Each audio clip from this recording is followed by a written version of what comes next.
Hello बच्चों, let's see the question.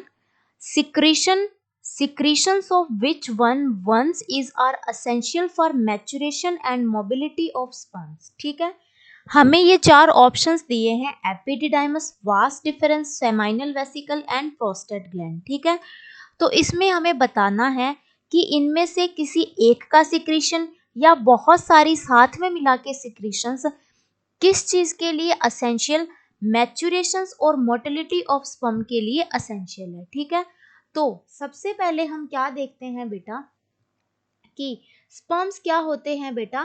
These are male gamete. ठीक है, these are male gamete. Sperms क्या होते हैं बेटा, मेल गैमेट्स होते हैं और ये बनते किससे हैं, for the process of the spermatogenesis. ठीक है, तो ऑप्शंस में देखना स्टार्ट करते हैं.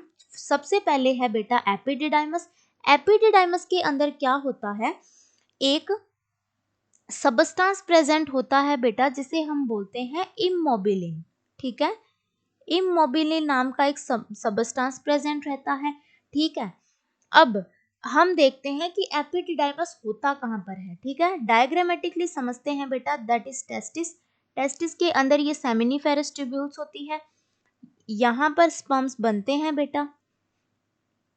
ठीक है, एक एक एक सब में से एक एक कैनाल निकलती है, वो साथ में मिलकर सारी मर्ज होके एक हाईली कोल्ड ट्यूब बनाती है जिसे हम बोलते हैं एपिडिडाइमस. ठीक है, और ये जाके आगे जाके मिल जाती है किसमें, वास डिफरेंस के अंदर. और यही प्रोसीजर दूसरे टेस्टिस के अंदर रहता है बेटा. ठीक है, तो अब क्या होता है बेटा कि ये जो इतनी हमने एपिडिडाइमस बनाई है इसके अंदर एक सबस्टांस प्रेजेंट होता है जिसे हम बोलते हैं इमोबिलिन. ये इमोबिलिन क्या करता है बेटा कि यहाँ से स्पर्म की ट्रांसफर हुई, ये रेटे टेस्टिस होती है, यहाँ के थ्रू वो एंटर की एपिडिडाइमस के अंदर.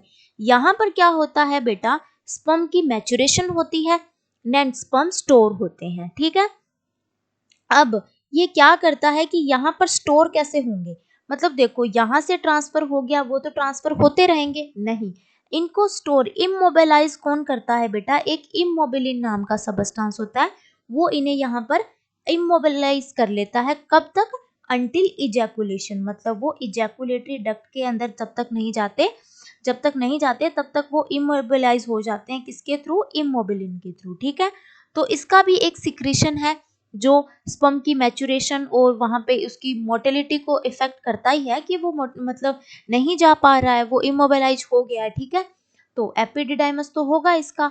अब बी देख लेते हैं, वास डिफरेंस. ठीक है, वास डिफरेंस एक इजैकुलेटरी डक्ट होती है बेटा.